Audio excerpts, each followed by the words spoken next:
kind of half in shape. So, it's a challenge that, you don't mind taking. Now, what happened? I take it your wife probably wasn't too happy about all this. No, but I guess we should back up. When you got out, you obviously got a job. I still had the same job. Oh, at Chrysler. Chrysler. Which plant? I went to Dodge, Maine. Oh, okay. On Elliott and Conant there, yeah. Yeah. Okay, so you're happily working at Dodge, Maine, and you get these papers, and now you're at Grayling, so your wife obviously wasn't real thrilled. They wasn't sure was I had to go back in or what, because we really wasn't sure, because it was the same kind of paperwork saying greetings. Greetings. Yeah. So when I went back in, I sort of missed the military training and the camaraderie among the guys. So I had thought about it, and I think that's when I thought about Special Forces or Rangers. So I searched around, and they had the Ranger unit was in Pontiac, and the Special Forces unit was in Groesbeck. So it was closer, so I decided. Grosse Seal. No, Groesbeck, Fraser. Oh, Fraser. Okay. I mean, Groesbeck was the street. Oh, Groesbeck Highway out there, yeah. Okay. With Groesbeck and 13 miles. But you're actually in a reserve unit. Yes. Okay, you're not in a full-time... No, reserves. Okay. So when you got these second hello from Uncle Sam, it didn't really... I didn't have to join. You didn't have to? No, I didn't have to. You had to go to the training? But I had to go to the training. Okay, and then after the training you could have been out again? Well, you still got to do your 8 years, so they could have called me back again. Okay. For another year or two. So you just decided I might as well. Yeah, I just checked out a couple Special Forces, found out they had that unit, so I joined the Special Forces unit. Okay. Did you have to take more training then? Yes. Where was that at? Let me see, Fort McCoy, Wisconsin. Fort McCoy. Yes.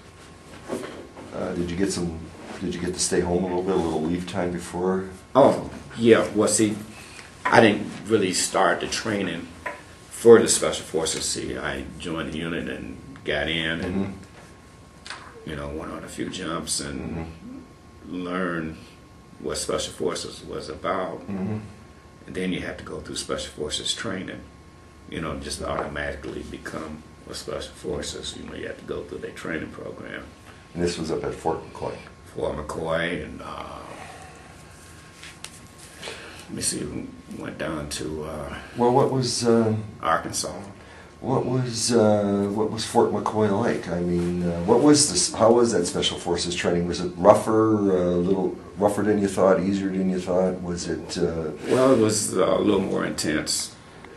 It was really learning as a small unit to do the same things that a big unit would do. Okay. But you had 12 to 13 guys doing the job of maybe what a battalion would do. Okay, so from what I understand, you have to learn, everybody learns everything, a little bit of everything, being a radio man, being a medic, is that? Yeah, well, you had to do a little cross-training, in case someone gets hurt, you got to be able to survive and get back. Okay, so most of this training was at Fort McCoy? Well, Fort McCoy, we had it at, it was all over. We had it at Fort Braggs. Okay. So you would go to different bases and get different Training. Types of training? Yes. Okay. Okay, so some here, some there, so you were just kind of like all over the map then? Yes. Okay. So how long was this total training? I mean, the whole, from Fort McCoy to Fort Benning to, do you recall how long this total? Okay, you had 3 phases. Okay. So it depends on your time, when you can go to the different phases in training. Mm-hmm. You know, because see, you wasn't full time, you were part time, so you had to be able to have the time available. Mm-hmm. You know, you couldn't just leave. You know, you had your job, you got your responsibilities, so you had to plan for it. Okay, so this wasn't one straight stretch. You would Right. do a section, a phase, then This go year. home for a while, or for a year, for the rest of the year. Yeah, Okay, and then next year, okay, now we'll go do another phase. yeah.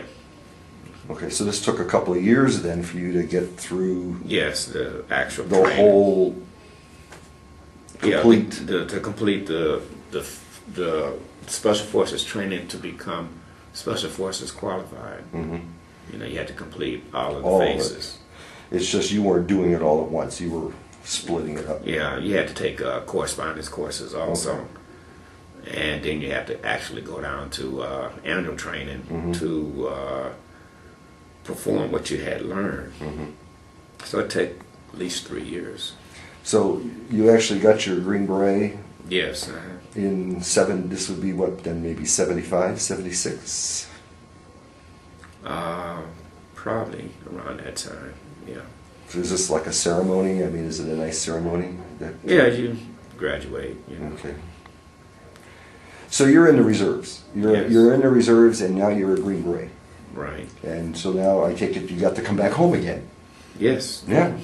And It was still just like the regular reserves and National Guards. mhm, The only difference, you did it part-time mhm, and you worked with the full-timers. mhm, You know, went to Alaska, mhm.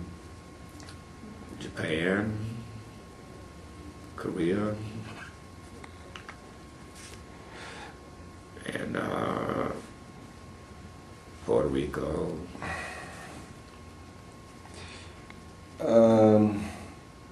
So I guess what I'm trying to get a feel for is, I mean, National Guardsmen, you know that they're going to go one weekend a month and 2 weeks a year.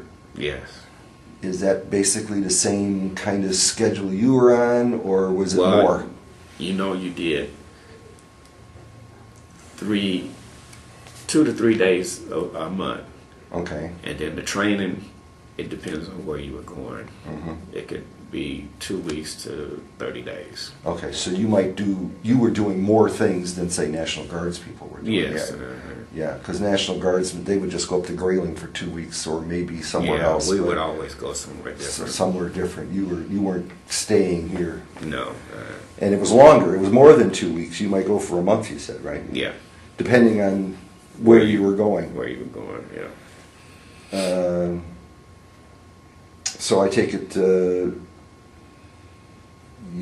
did they actually tell you ahead of time you're coming in for 30 days and we're going to go to Germany or Japan, so you could let your wife and your job know? Okay, yeah. so You would have to get all your business in order. Mhm. You know, you have to have a power attorney and What did how did Chrysler take to all this? If you you'd show up to your boss and say, "Whoops, I'm going to be gone for a month." No hassles. Chrysler didn't give you any trouble No? because they supported it. Okay, so that was cool. Yeah. Yeah, okay, so no problems there. Yeah, they even make the difference in pay when you come back. Is that right? You know, the military paid what you were making at Chrysler. When you come back, you turn in your military stuff, and they make the difference. Oh, well, What you would have made when you was working. well, that's good. Yeah, so that was like a paid vacation. And obviously you kept your seniority and, Yeah. and all that stuff. Oh, Yeah. okay. So that's all right. So 76, you get your Green Beret. Mhm. And so now, for how many years is this going on at... To 95. so straight through from 76 to 95, it was... Well, actually, from the unit, it was from 73 to Mhm. 95. Mhm. Well, 93. Mhm. In 1993, they had combat arms switched from the reserves and went to the National Guards. Mhm. So I had a choice of joining the National Guards